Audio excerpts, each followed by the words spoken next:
राधे राधे भैया बहनी लोगन, स्वागत है आप लोगन का आपके अपने चैनल अवधि कथा कहानियन में। तो चली सुनल जाए आज का कहानी। एक बार का बात है, एक गांव में एक कंजूस बनिया रहत रहल। वही गांव में एक पंडित जी भी रहत रहनन। वो पंडित जी गांव के मंदिर में बैठ के सब लोगन के रोज भगवान और दान धर्म का कथा सुनावे। एक दिन वो कंजूस बनिया भी पंडित जी से कथा सुने बदे गयल। ओ दिना पंडित जी सबके दान का महत्व समझावत रहनन। पंडित जी का कथा सुन के वो कंजूस बनिया के मन में आयल कि जब दान का महिमा इतना बड़ा है तब तो वहू के कुछ न कुछ दान जरूर करे के चाहिए। जब कथा खत्म हो गयल तो वो कंजूस बनिया पंडित जी के पास गयल और कहलस कि पंडित जी, आपका कथा तो हमें बहुत बढ़िया लगल और हमार मन कुछ कुछ करतो बा कि हमहू दान धर्म करी, लेकिन हम जोने चीज़ का दान करे के सोचीला हमें लगेला कि ई चीज़ तो हमरे काम का है। अब बतावा भला अपने काम का चीज़ हम दूसरे के कैसे दे दी। तो पंडित जी, आप हमें ये बतावें कि अगर हम ऐसने चीज़ का दान करी जौन हमरे काम का ना हो तब ओकर पुण्य हमें मिली। बनिया का बात सुन के पंडित जी के ओकरे ऊपर बड़ी दया आयल। वो मन में कहे लगनन, हे भगवान, ये तो महाकंजूस बा, दान धर्म तो करब एकरे बस का बात ना बा, लेकिन चला ठीक है, यही बहाने कुछ देवे सीखी, पहले दान धर्म करे का थोड़ा बहुत आदत तो पड़े। यह सोच के पंडित जी कहनन, हाँ काहे नहीं, तू वहू चीज़ का दान कर सकेला जौन चीज़ तोहरे काम का न हो। हम खुदा आई के रोज संकल्प पढ़ देवल करब और तोहरे काम का जौन चीज़ ना हो तो ओकर दान दे देवल करा। अब बनिया अपन दिमाग लगावे लगल, सोचे लगल कि कौन चीज़ हमरे घरे में है जौन हमरे कोनो काम में ना आवेला। बहुत सोचले के बाद, बहुत विचारले के बाद ओके समझ में आयल कि घरे में सब्जी और फलन का छिलका डंठल होला, आटा का चोकर होला जौन की वो कौनो काम में ना आवेला। तो वो पंडित जी से कहलस कि देखा पंडित जी, बुरा मत माना, लेकिन हमरे घरे में फल सब्जी का छिलका डंठल और आटा के चोकर ही है जौन हमरे कौनो काम में ना आवेला। तो आप ऐसा करी कि रोज सवेरे हमरे घरे आके दान के रूप में ऊ ले जायल करी।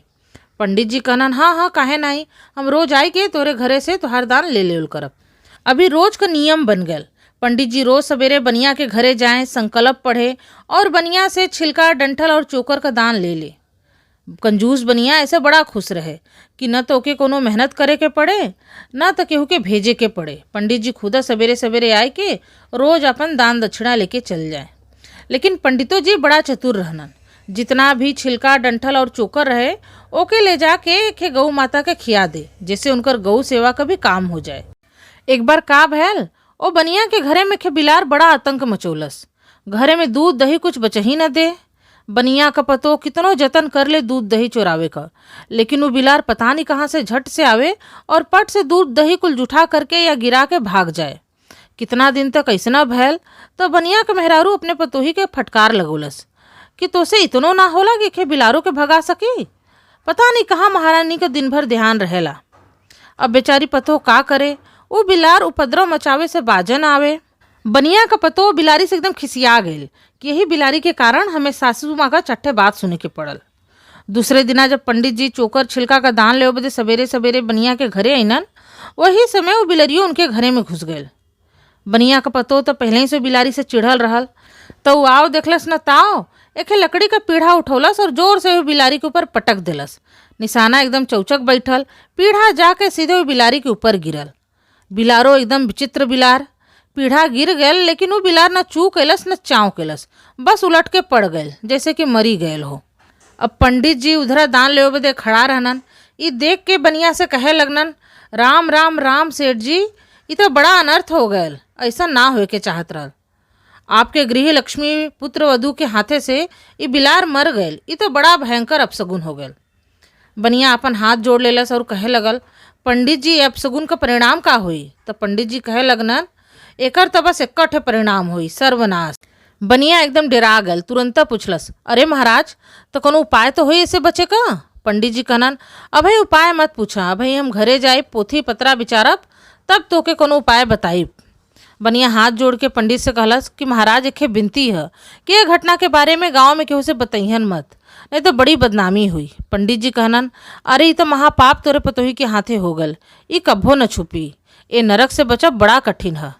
तो बनिया बहुत घबरा गया और कहलस, तो महाराज अब यहाँ चल के देख लेवल जाए कि इसे बच्चे बदे का उपाय करे के हुई, जैसे तुरंत उपाय करके ये अपशगुन का निवारण हो जाए। पंडित जी वो बनिया के अपने साथे लेहनन और अपने घरे गईनन। फिर अपन पोथी पत्रा खोल के बड़े ध्यान से देखे लगनन। थोड़ी देर बाद वो बनिया से कहनन कि देखा प्रायश्चित तेकर हो जाई, बस ये महापाप के अनुसार तोके दान देवे के पड़ी। बनिया खुश हो गए और कहलस, हाँ हाँ पंडित जी बताई कितना दान देवे के है, हम अब्बा कर दे।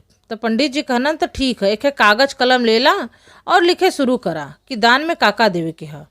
अब पंडित जी बतावे शुरू कईनन कि 2 बोरा आटा, 2 बोरा चावल, 2 बोरिया चना, 2 बोरिया दाल, 2 कनस्तर घी, 2 कनस्तर तेल, 2 बोरिया गुड़ और 100 गज का कपड़ा।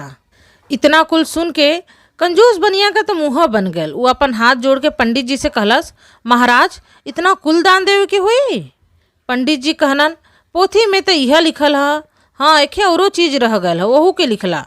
जोन बिलार मर गईल है वही के वजन के बराबर सोने के बिलार नहीं तो सोना दान देवे के हुई। इतना कुल दान देले के बाद ये महापाप का प्रायश्चित हुई, नहीं तो सेठ जी उल्टी गिनती गिनब शुरू कर दा। अब बेचारू बनियाराम का करें, जल्दी जल्दी दान में दे वाली कुल चीज़न का व्यवस्था करवैनन। फिर वो मरल बिलारी के तौलल गयल, वही के वजन के बराबर सोना रखल गयल। कुल चीज़न का दान जब करे के भैल तो कंजूस बनिया फिर वो पंडित जी से कहलस, महाराज का सच्चो ये कुल चीज़ दान देवे के हुई? पंडित जी कहनन, और नहीं तो का, अभी हम थोड़ी न कहत है, ये तो पोथी कहत है।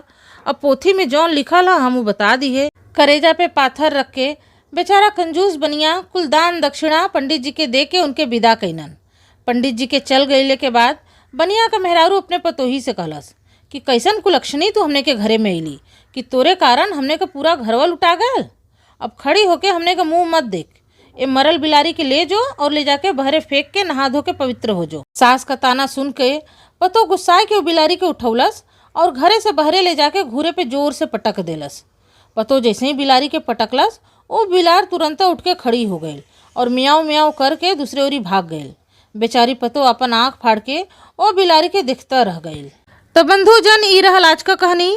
उम्मीद है आप लोगों के आज का कहानी पसंद आयल होई। अगर कहानी पसंद आयल हो तो वीडियो के लाइक करके हमारे चैनल के सब्सक्राइब कर लीहन और हमें कमेंट करके भी बताइहन।